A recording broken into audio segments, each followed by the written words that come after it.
জয়া পার্বতীর ব্রত।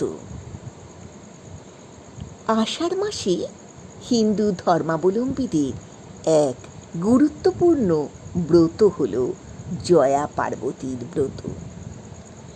আষাঢ় মাসের শুক্লপক্ষের ত্রয়োদশীর দিন এই ব্রত শুরু হয়, আর ব্রত শেষ হয় কৃষ্ণপক্ষের তৃতীয়ার দিন। সেই হিসেবে এই ব্রত 5 দিন ধরে পালন করা হয়।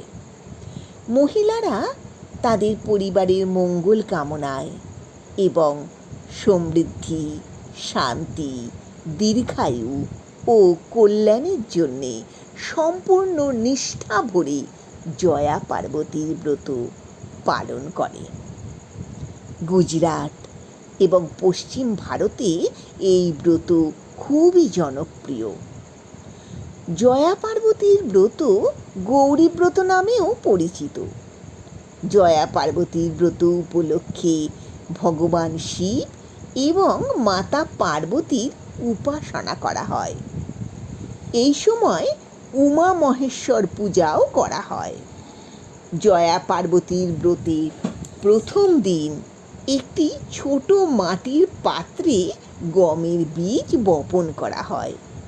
পাত্রের গায়ে তুলোর তৈরি নেকলেস বা নাগালা লাগানো হয়।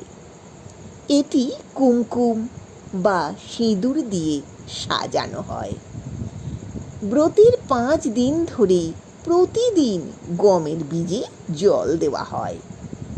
5 দিনের ধর্মীয় পুজোর শেষ দিন ব্রত পালনকারী সারা রাত জেগে ভজন ও মন্ত্রের মাধ্যমে শিব ও পার্বতীর উপাসনা করে।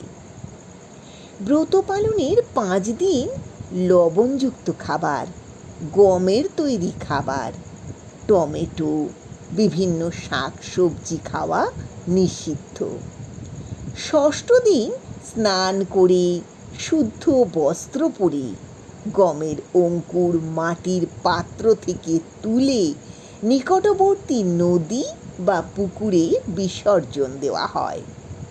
তারপর লবণযুক্ত খাবার, গমের তৈরি খাবার, শাক সবজি খেয়ে ব্রত পালনকারী ব্রত ভঙ্গ করে।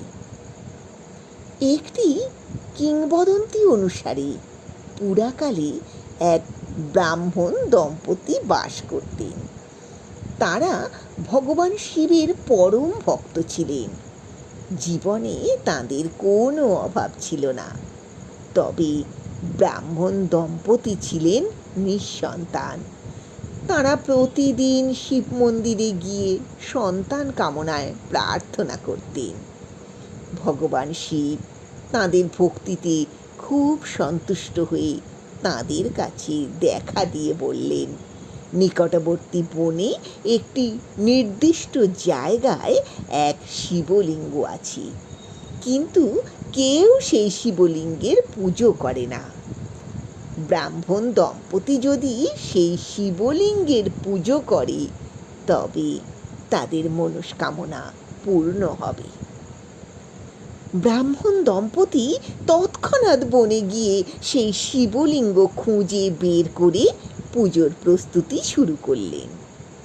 ব্রাহ্মণ পুজোর ফুল সংগ্রহের জন্যে বনে গেলেন। সেখানে তাকে এক সাপ কামড়ে দেওয়ায় তিনি অজ্ঞান হয়ে পড়ে রইলেন। অনেকক্ষণ পরেও ব্রাহ্মণ ফিরে না আসায় ব্রাহ্মণী চিন্তান্বিত হয়ে তাকে খুঁজতে বেরিয়ে বনের মধ্যে ব্রাহ্মণকে অজ্ঞান অবস্থায় পড়ে থাকতে দেখলেন। তখন ব্রাহ্মণী ব্রাহ্মণকে বাঁচাবার জন্যে ভগবান শিবের স্তব করতে শুরু করলেন। ভগবান শিব সন্তুষ্ট হয়ে ব্রাহ্মণকে জীবন দান করলেন এবং ভগবান শিবের বরে ব্রাহ্মণ দম্পতি সন্তান লাভ করলেন। আর এক পৌরাণিক কাহিনী অনুসারে দেবগুরু বৃহস্পতির স্ত্রী তারাকে চন্দ্র অপহরণ করেছিলেন। ফলে ঋষির জীবনে যন্ত্রণা ও দুঃখের সৃষ্টি হয়েছিল। তখন দেবগুরু বৃহস্পতি দেবী পার্বতীর উদ্দেশ্যে কঠোর তপস্যা শুরু করেছিলেন। তাঁর প্রার্থনায় সন্তুষ্ট হয়ে দেবী পার্বতী তারাকে দেবগুরু বৃহস্পতির কাছে ফিরিয়ে দিয়েছিলেন। সেই থেকে দেবী পার্বতীর ভক্তরা সংসারে সম্প্রীতি ও সুখের জন্যে জয়া পার্বতীর ব্রত পালন করতে শুরু করে। প্রথা অনুসারে মহিলারা জয়া পার্বতীর ব্রত ধারাবাহিকভাবে 5 বা 7 বছর করে থাকেন। জয়া পার্বতীর ব্রত পালন পরিবারের বন্ধনকে শক্তিশালী করে, পরিবারে শান্তি আসে, সমস্ত আশা আকাঙ্ক্ষা পূরণ হয়। 2024 সালের জয়া পার্বতীর ব্রত শুরু হবে 19 জুলাই শুক্রবার।